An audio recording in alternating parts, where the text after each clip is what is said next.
Hello guys, मैं हूं विनय निगम और आज अपन आए हैं अपने कृषि के औजार पे। पिछले बार अपन ने पढ़ा था कि कैसे मिट्टी तैयार की जाती है, तो आज अपन आए हैं कृषि औजार पर। कृषि औजार का मतलब होता है जो खेत में जो औजार लगते हैं जिनसे अपन खेती करते हैं वो।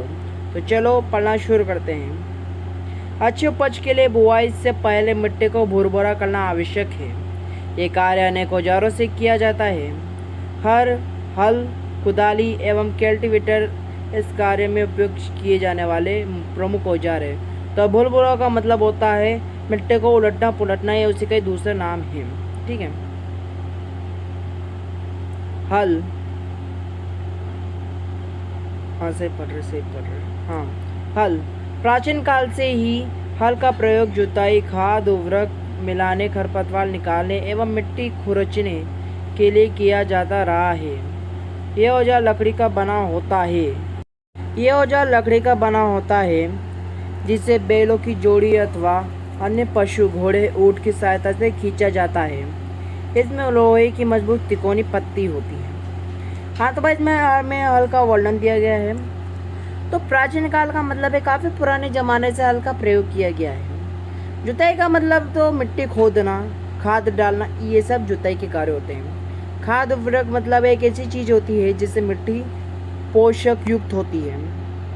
अब खरपतवार का मतलब होता है घास वगैरह जो किसी काम की नहीं होती। मतलब अगर आप खरपतवार नहीं हटाओगे तो वो जो खरपतवार है वो सही के सही पोषक तत्व लेंगे और आपकी जो फसल है उनके लिए कुछ नहीं बचेगा। मिट्टी खुरचने के लिए भी किया जाता है। खुरचने का मतलब मिट्टी को भी एक तरह से खोदने के लिए। ठीक है। और ये औजार होता है, ये लकड़ी का बना होता है। इस पर एक पत्ती होती है जो नुकीली होती है, जिससे अगर आप जमीन पर मारते हो तो खुद जाती है। ठीक है। ऐसे ऊँटों के द्वारा निकाला, मतलब ऊँटों के द्वारा इससे थोड़ा बोझ ढोया जाता है। ठीक है। इसमें लोहे की मजबूत तिकोनी पत्ती होती है जिसे फाल कहते हैं। इसे फाल कहते हैं। This is a big.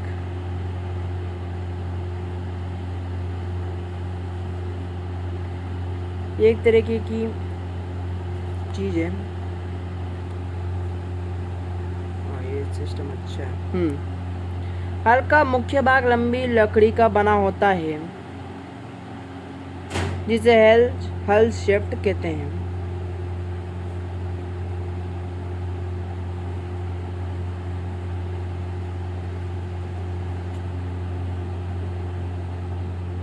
इसके एक सिरे पर हैंडल होता है तथा दूसरे सिरा जोत के डंडे से जुड़ा होता है। जोत के डंडे का मतलब जिसे जोता जाता है, जिसे बैलों की गर्दन के ऊपर रखा जाता है।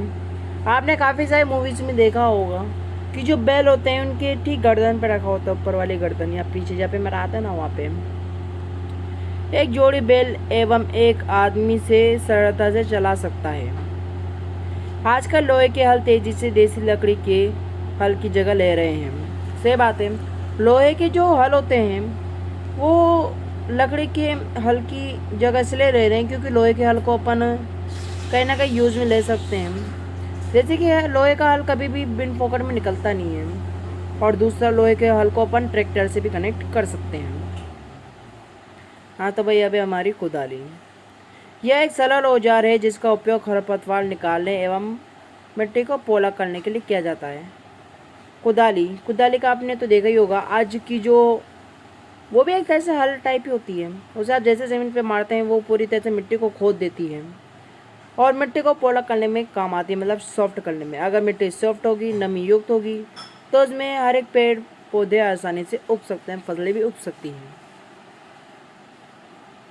इसमें लकड़ी अथवा लोहे की छड़ होती है। लकड़ी और लोहे की छड़। छड़ का मतलब तो आपको बताइए, छड़ शेप की होती है, मतलब छड़ी की शेप की, जिसके एक सिरे पर लोहे की चौड़ी और मुड़ी हुई प्लेट रहती है। हाँ, पता पड़ गया। आपने कई बार मज़दूरों की फिल्मों में ये तो देखा ही होगा कि जो मज़दूर होते हैं ये किसी टाइप की चीज़ से रेत निकालते हैं। तो आप इमेजिन कर लेना कि वो क्या चीज़ होती है, लेकिन ये कुछ वैसे ही होता है। हाँ, तो भाई ये तो एक तरह से हल शेफ्ट का चित्र है। ठीक है। हल शेफ्ट। ओके।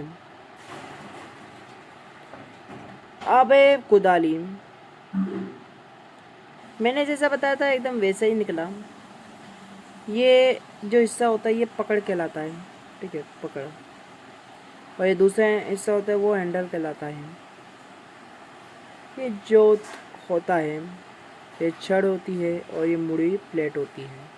यानी इसे एक हाथ से तो यूँ पकड़ा जाता है, फिर एक हाथ से यूँ पकड़ा जाता है, फिर इसे यूँ ऐसे खोदते हैं,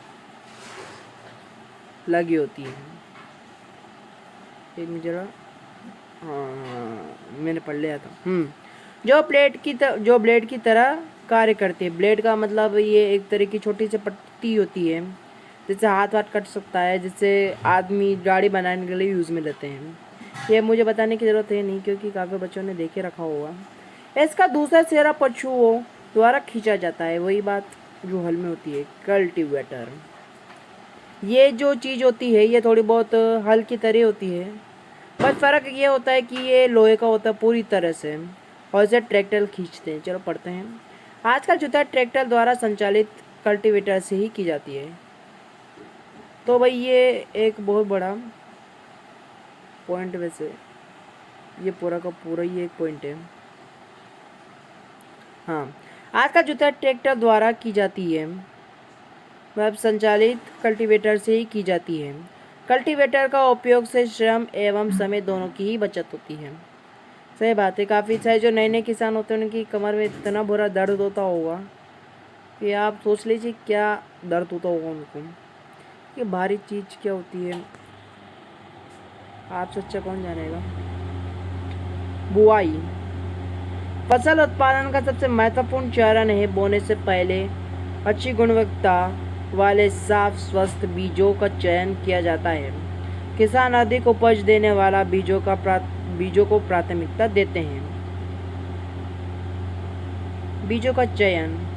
एक दिन मैंने अपनी माँ को देखा कि माँ चने के कुछ बीज एक बर्तन में रखकर उसमें कुछ पानी डाल रही है। कुछ मिनट पश्चात कुछ बीज पानी के ऊपर तैरने लगे। मुझे आश्चर्य हुआ कि कुछ बीज पानी के ऊपर क्यों तैरने लगे। तो भाई ये अब हमारी प्यारी होनार पहले का सवाल है। तो भाई जो बीज होते हैं ना, मतलब जो चने होते हैं, वो पानी में रखे होने के कारण वो खोखले हो जाते हैं, जिसके कारण उनका जो भार होता है वो कम हो जाता है। इस कारण वो मिट्टी पर तैरने लगते हैं। इसलिए ये अच्छा, मतलब ये अच्छा कारण बन सकता है। अब ये है क्रियाकलाप 1.3। एक बीकर लेकर इसमें पानी से आधा भरी है, इसमें एक मुट्ठी गेहूं के दाने डालकर बड़े भांति हिलाइए। कुछ समय प्रतीक्षा कीजिए। क्या कुछ बीज जल के ऊपर तैरने लगते हैं? हाँ, तैरने लगते हैं। जो बीज पानी में बैठ जाते हैं वह हल्के हैं या भारी? तो भारी होंगे। क्षतिग्रस्त बीज खोखले हो जाते हैं। सही है। ओह सॉरी, अब तो वही बता रही है। हाँ, तो भाई क्षतिग्रस्त बीज खोखले हो जाते हैं और इस कारण हल्के होते हैं, अतः ये जल पर तैरने लगते हैं। अच्छे और स्वस्थ बीजों को क्षतिग्रस्त बीजों से अलग करने की ये एक अच्छी विधि है। बुआई से पहले बीज बोने के औजारों के बारे में जानना आवश्यक है।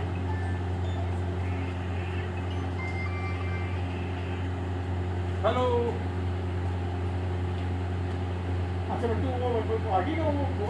परंपरागत औजार। परंपरागत रूप से बीजों की बुवाई में इस्तेमाल किया जाने वाला औजार कीप के आकार का होता है। कीप का मतलब जो टोर्नेडो होता है ना, ये उसी प्रकार ही होता है। बीजों को कीप के अंदर डालने पर यह 2 या 3 नुकीले सिरों वाले पाइप से जुड़ा होता है, गुजरते हैं। ठीक है, ये सिरे मिट्टी को भेद कर बीजों को स्थापित कर देते हैं। ये इसमें दिखाया गया है, समझ गए होंगे। ये वो सिरा है जो बैलों के गर्दन पे है। ये वो कीप है जिससे बीज डाले जा रहे हैं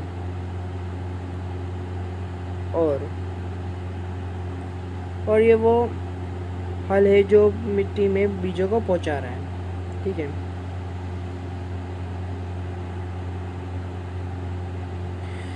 पौधों को सूर्य का प्रकाश, पोषक एवं जल पर्याप्त मात्रा में प्राप्त होता है।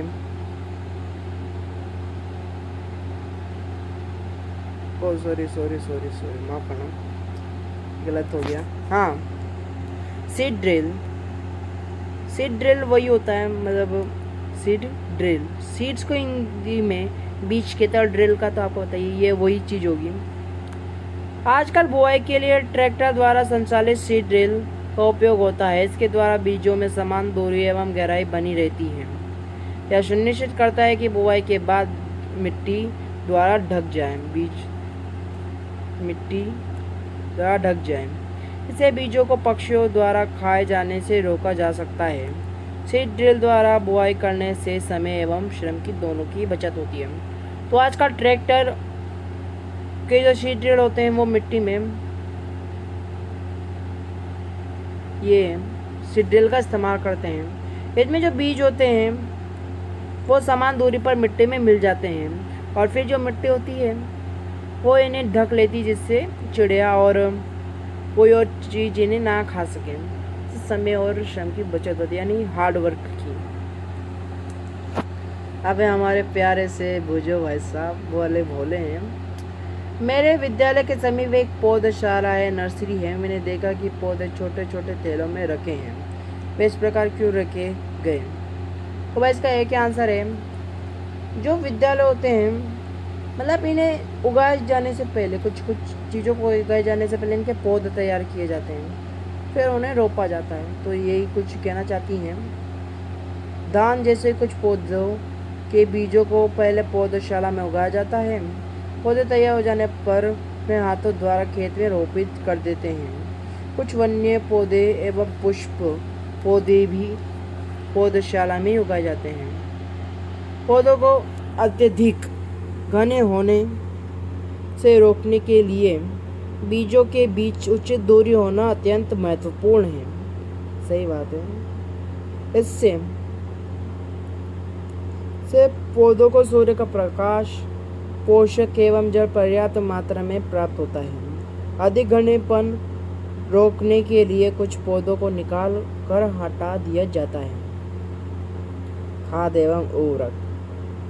वे पदार्थ जिन्हें मिट्टी में पोषक स्तर बनाए रखने के लिए मिलाया जाता है, उन्हें खाद एवं उर्वरक कहते हैं। ठीक है।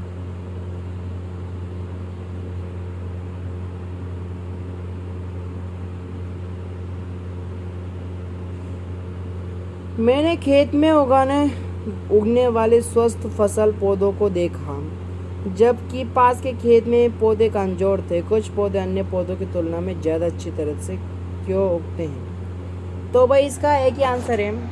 एक मिनट थोड़ा अच्छे से बैठते हैं। हाँ, तो इसका यह आंसर है कि जो पहला वाला खेत था, यानी फार्म ए, वहाँ पे फर्टिलाइजर यानी उर्वरक अच्छी तरह से मिलाया जाता था।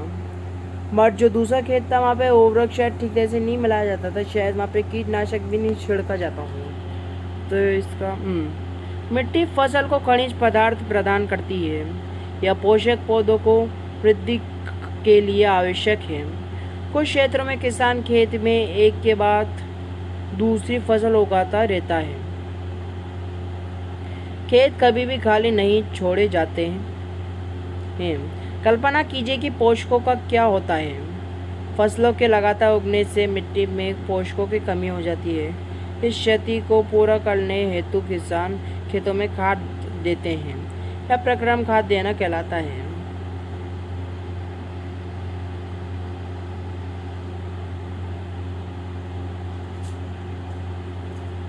अपर्याप्त खाद देने से पौधे कमजोर हो जाते हैं।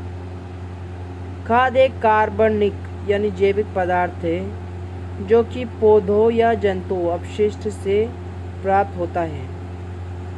किसान पादप एवं जंतु अपशिष्टों को गड्ढे में डालते जाते हैं तथा इसका अपघटन होने के लिए खुले में छोड़ देते हैं। अपघटन कुछ सूक्ष्म जीवों द्वारा होता है।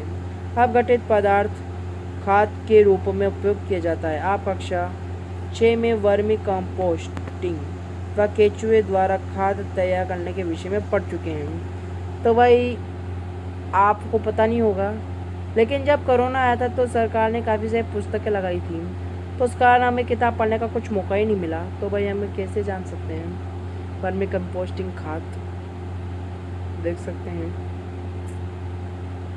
क्रियाकलाप 1.2। ओके, मूंग अथवा चने के बीज लेकर उन्हें अंकुरित कीजिए। कलियां, इनमें से एक ही आकार वाले 3 नवोद्भिद छांट लीजिए। नवोद्भिद का मतलब तो पता नहीं है। अब 3 गिलास अथवा ऐसे ही पात्र लीजिए, इन पर A, B एवं C निशान लगाइए। वो भी लगा दिया। गिलास ए में थोड़ी सी मिट्टी लेकर इसमें थोड़ी सी गोबर की खाद डाल दीजिए। वो भी डालते पन्ने में, पर भाई ये आप मत करना, क्योंकि आप में से कुछ गोबर को पसंद नहीं भी करते हैं और मैं भी थोड़ा खास कर नहीं करता हूँ, तो भाई कुछ को शायद उल्टे आ जाए, इसलिए।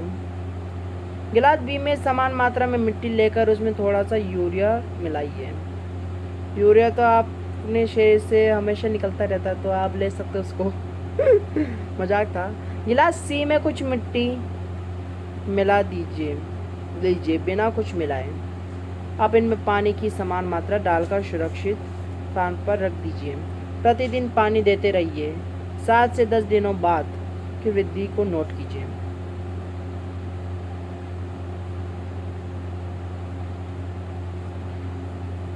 खाद एवं उर्वरक के साथ पौधों की वृद्धि।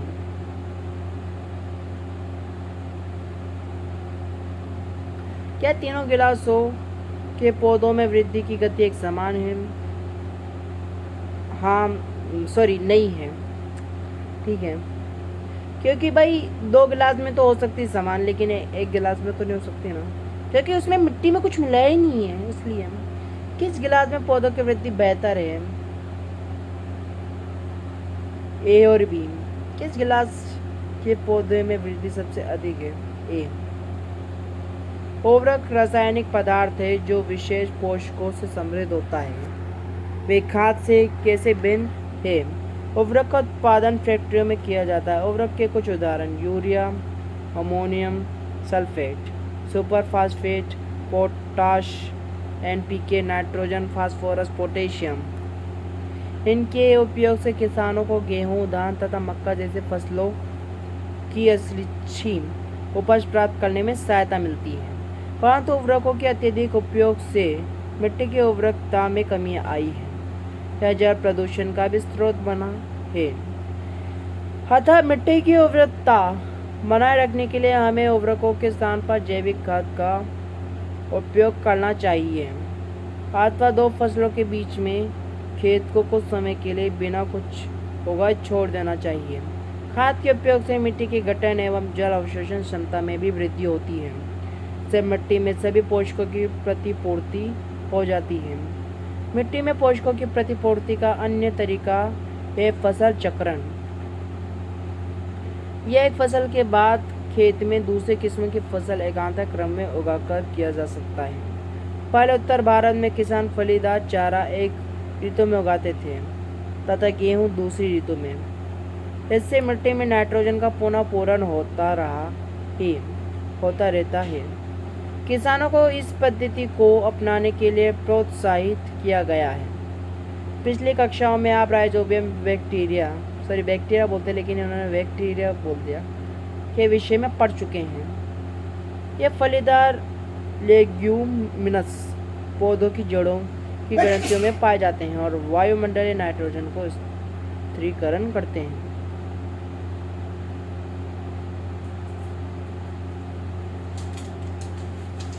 सारणी 1.1 में उर्वरक एवं खाद के बीच अंतर बताए गए हैं। खाद के लाभ: जैविक खाद उर्वरक की अपेक्षा अधिक अच्छी मानी जाती है। इसका मुख्य कारण है इस मिट्टी की जल धारण क्षमता में वृद्धि होती है। इससे मिट्टी भुरभुरी एवं सरंध्र हो जाती है, के कारण गैस पीने में सरलता से होता है। इससे मित्र जीवाणुओं की संख्या में वृद्धि हो जाती है। ये जैविक खाद से मिट्टी का गठन सुधर हो जाता है। अब हम अगली बार पढ़ेंगे अपना 1.6 सिंचाई। तो भाई आज से अपन ने बहुत कुछ पढ़ा है, ठीक है, तो अपन थोड़ा बहुत देख लेते हैं। हाँ तो भाई आज अपन ने पहली चीज पढ़ी थी कृषि औजार, फिर दूसरी चीज पढ़ी थी अपन ने बुआई, तीसरी चीज पढ़ी थी बीजों का चयन, चौथी चीज पढ़ी थी खाद एवं उर्वरक मिलाना,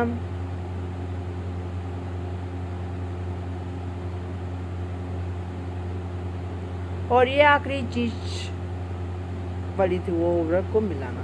तो भाई इसी के साथ आपको जय हिंद जय भारत, और अगली बार अपन पढ़ेंगे 1.6 सिंचाई। जय भोलेनाथ जय श्री